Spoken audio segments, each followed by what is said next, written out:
Okay, my name is Michael Wilhelm and I'm a resident of Bonteheuwel, been a resident since 1960 when we moved here.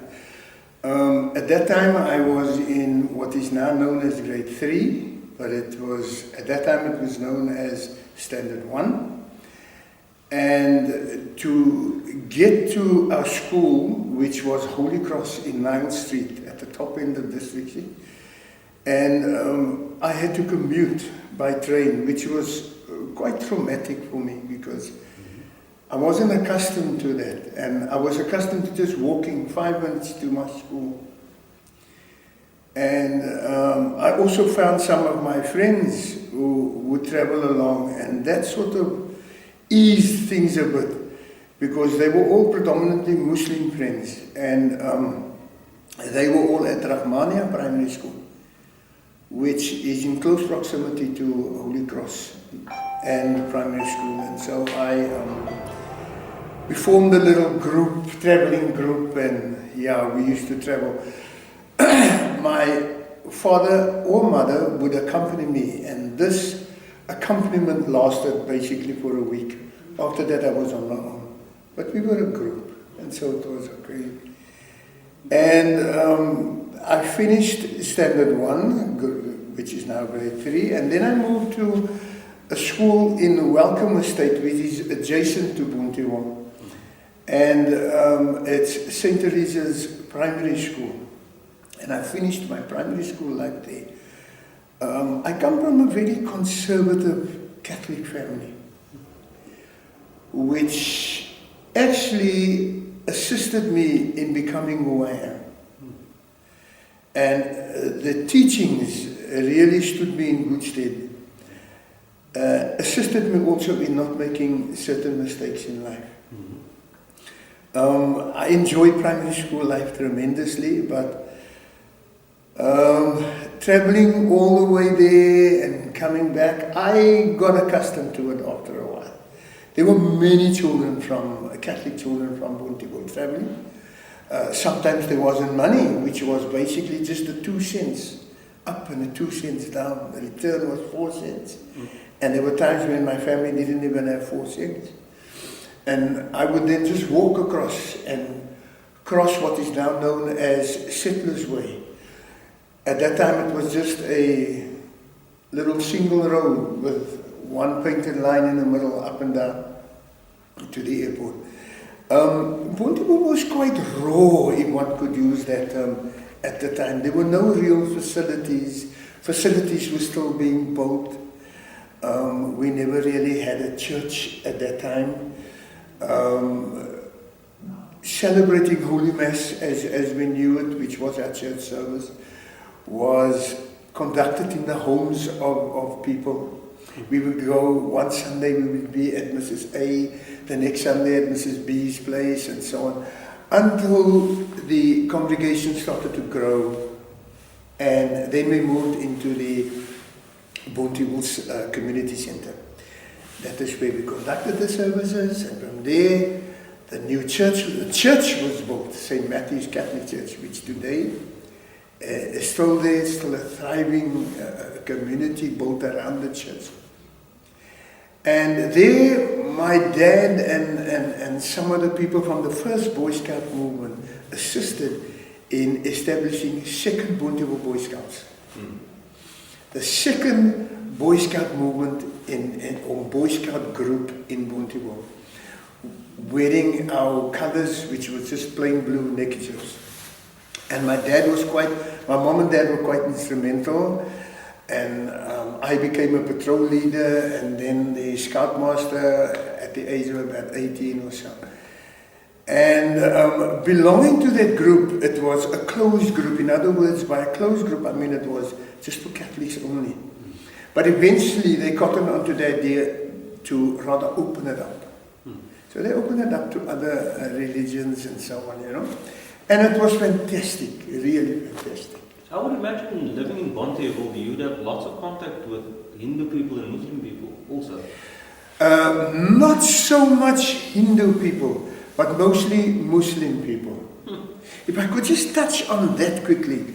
The rest of the world, And I've spoken to people from different parts of the world, Muslims and non-Muslims, and there are many non-Muslim people, especially from America, who would always ask me this: aren't these people terrorists? I said, why would you say that? They said, because I said, no, these people are not terrorists. Far from that. And I then went on to explain, when we were living in Worcester Road in Cape Town, my mom and dad raised many of the Osman family children. Now, if you look at Gatesville, there's a shop called Namsu. Namsu is Osman spelled back to front. And that family lived in Worcester Road on the corner. And my mom and dad there were 4 or 5 brothers, and my mom and dad raised most of those children in our household. Which brings me to a point that those children would eat there, and their parents were quite happy to have them eat there, because they had the assurance there was nothing unhalal in the house.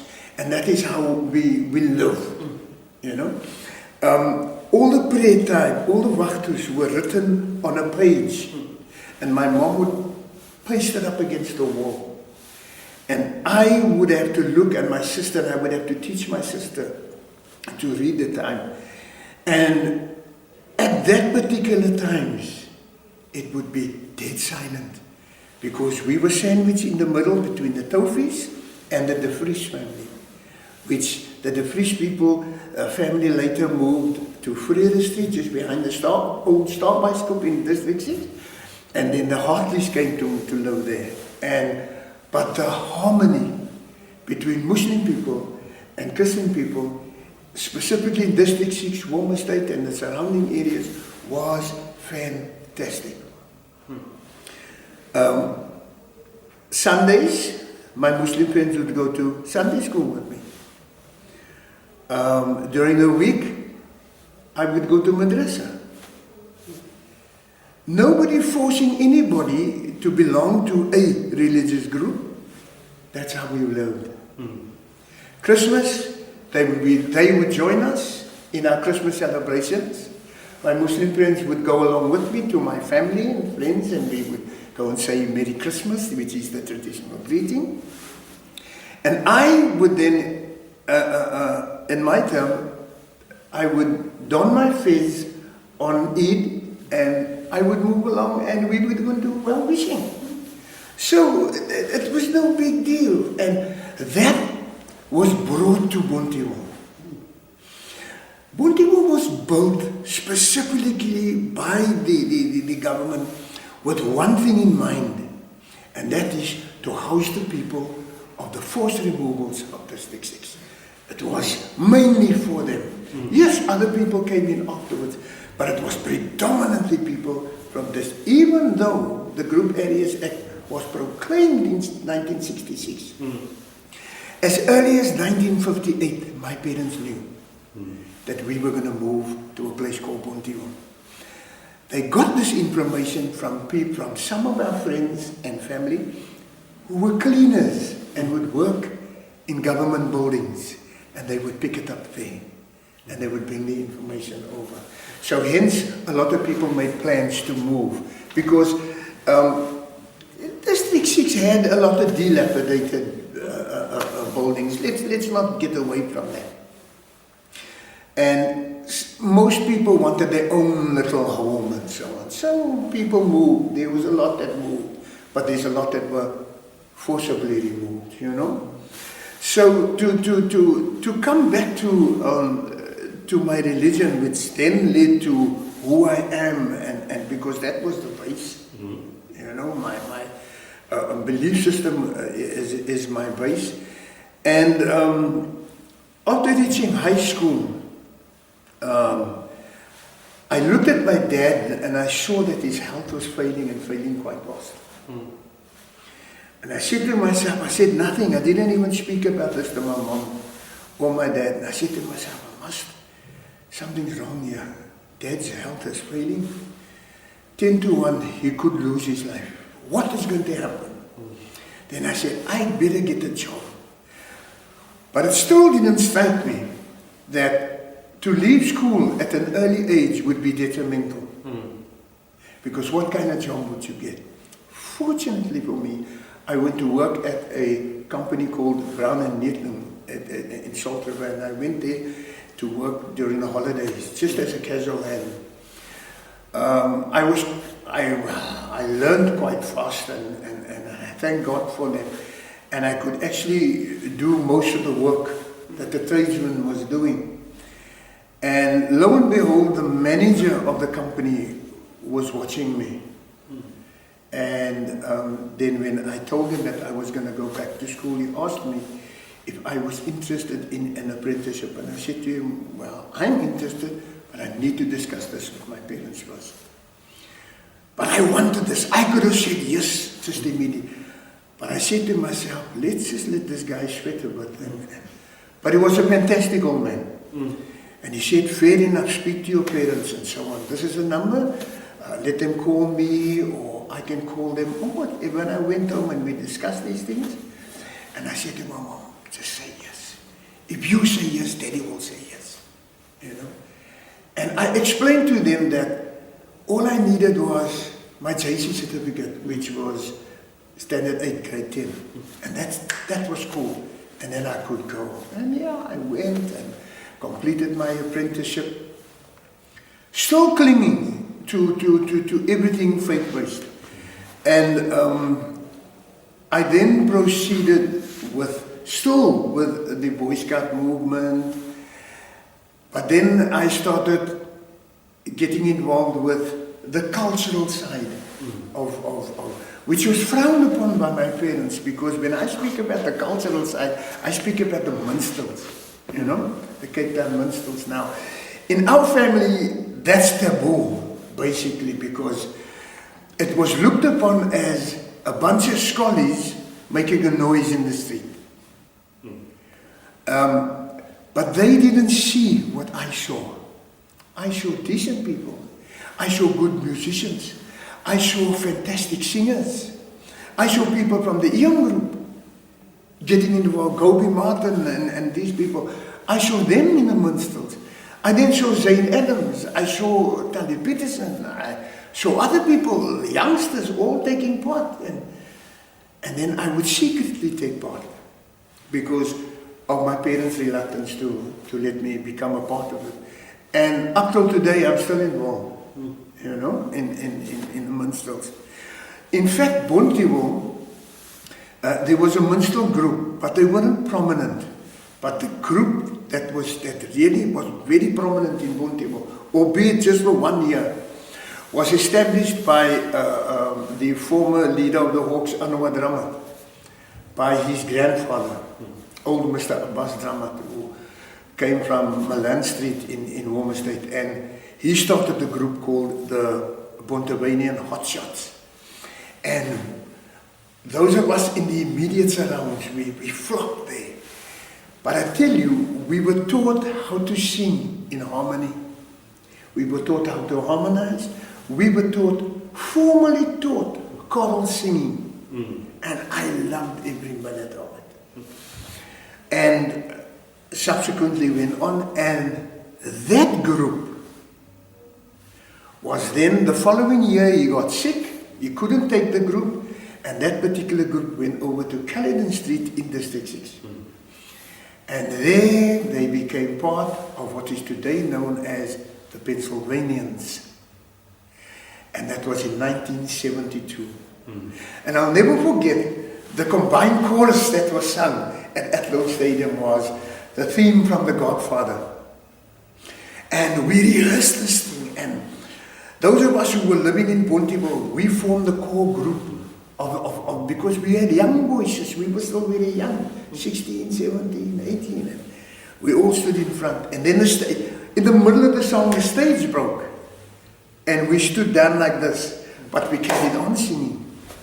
And we won a second prize for that rendition. Not because the stage broke, but because we were beaten by a group who sang better than us. A group called Scottish Kloof. Glamour Boys. And they sang that. And the song that they sang was The Impossible Dream. And it was fantastic. So, but Bonteheuwel then became so involved in the culture. People like the late Mary Daniels, who played the part of, who played one of the lead female parts in District 6, the musical, the original one, way back in 1988. And she went on to play in many other stage productions. And there were others like her who really excelled in the arts and so on. There are ballroom dancers, there are ballerinas, it's just amazing the people who came out of Bonteheuwel and who still come out of Bonteheuwel. Amid all of this, I mean, Anwar Dramad rose to become the leader of the Hawks. He's a resident. He was always born, bred in Bonteheuwel. And for me, that was fantastic.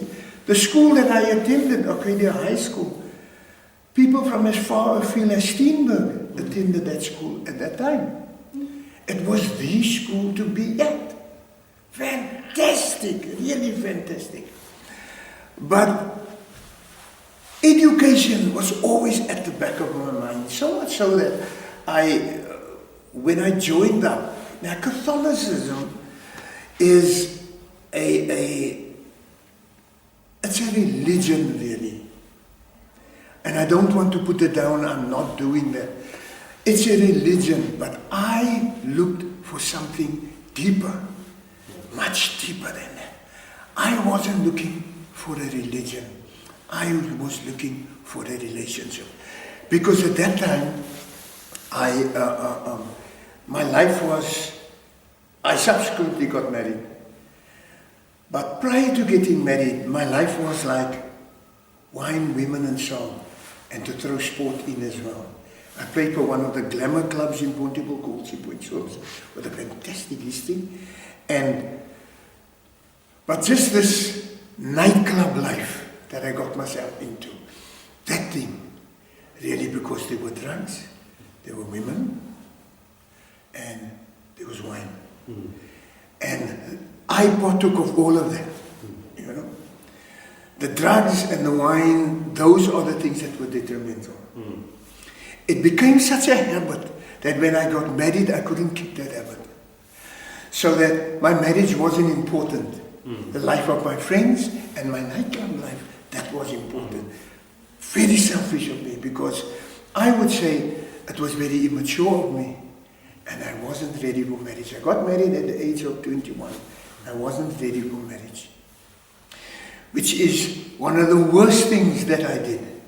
Not that my partner that I got married to, she was fantastic. In fact, she was the one who really kept me going. And I wouldn't trade her for the world.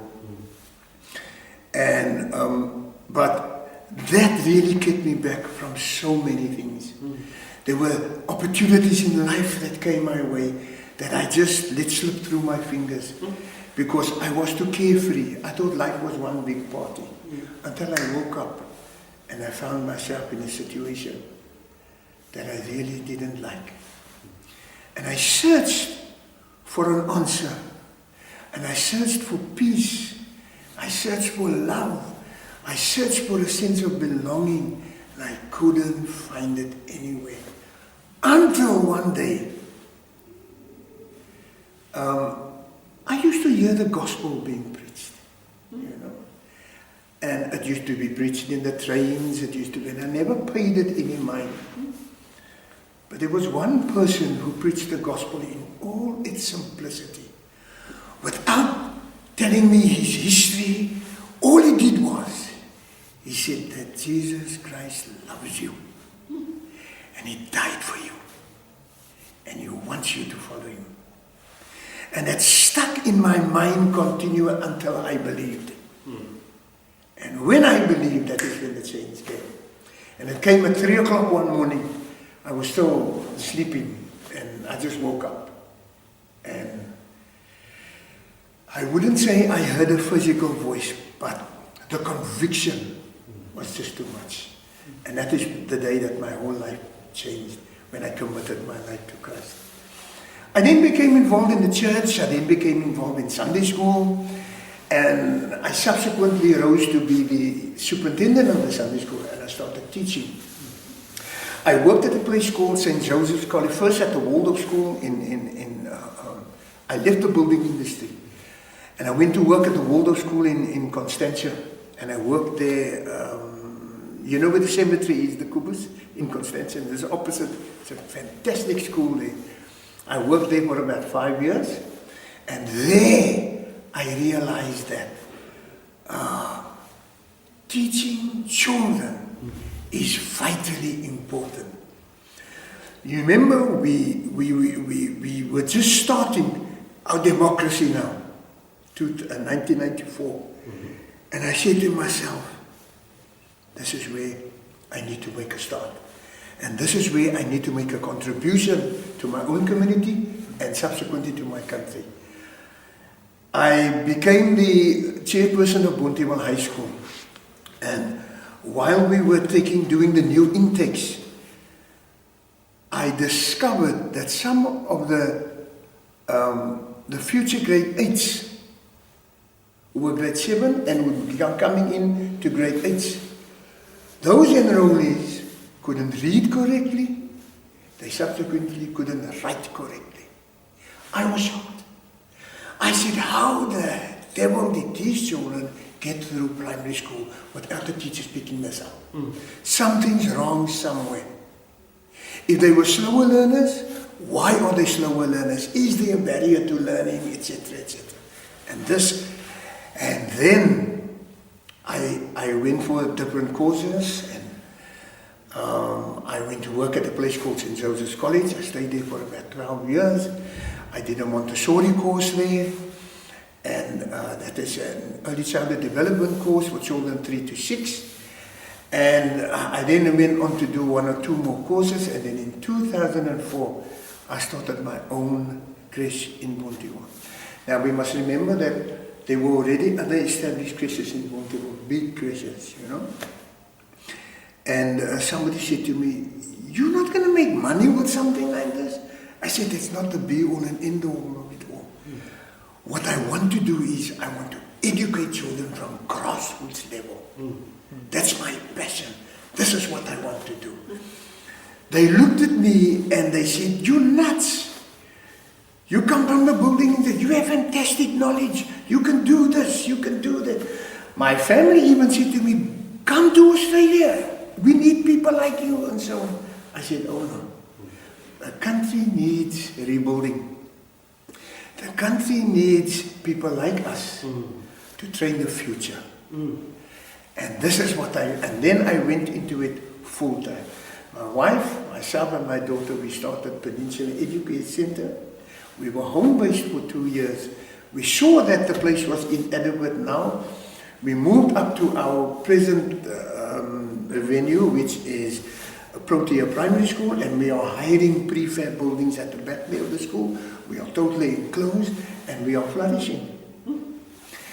I keep tabs on all our graduates as they go to grade R. I prepare children for grade R. And I keep tabs on them. There are some are now at the high school. I even keep tabs on them too. And they are all doing well. Here and there you will find a slower learner. That's life. But we do everything we can to assist them. At our creche, we cater for children 3 months to 5 years. We have baby care, we have toddler care, and then we have the senior children who are prepared. We prepare them for grade R. I did a little talk at the Fugard Theatre not too long ago with regards to early childhood development. Our creche on last week on Thursday, the Wednesday, our creche was invited to the handing over ceremony and also the birthday ceremony of a company called Oasis Holdings. If you know where it is, in Rhodeboom Street in Woodstock on the left-hand side there. fantastic organization run by the Ibrahim family, the mom and her sons. They do sterling work for education. They invest money into education. And they had their birthday bash there, so they invited us from Bonteheuwel and then a few from other areas. We had a whale of a time there. I served two or three stints as the chairperson of the Bonteheuwel Educate Forum. Our forum was the only forum that cried out for a bona fide curriculum, so that curriculum could be used to govern and to assist early childhood development per se in the Western Cape. If need be, it could be used all over. We waited and we waited, and in 2012 grassroots and other organizations came up with something called the Sight Learning Program, based upon the NELS document. NELS is National Early Learning Development Standards, which is the name of the curriculum that we use in creches. But it runs into the system that is used in the formal schools called CAPS. CAPS is the Curriculum Assessment Policy Statement. And CAPS is now implemented from grade R all the way to grade 12. So our children then, so the NELS flows into the CAPS, so the children have an easy transition from NELS into CAPS. So from creche into formal school, they have an easy transition. And this is I currently sit there with a group of teachers. Teachers come from other areas, and then we sit together there on a Saturday. And I just give whatever I have in my heart, you know, and the instruction that I can give, the facilitation that I can give. I hope to go back to college again at 64 years old and sit there with 18 and 22-year-olds. I'm a man in a predominantly female dominated industry, but I don't care. My encouragement would be that we need more males, because there are many children who don't have a father. They need some form or of authority. They have a father, but the father is non-existent. He's just never there. Yeah. My children don't call me teacher, they call me pa. And for many of my children, those who passed through my hands, those who are currently still there, I'm basically the only father they know. But I don't care. My heart is big enough to accommodate all.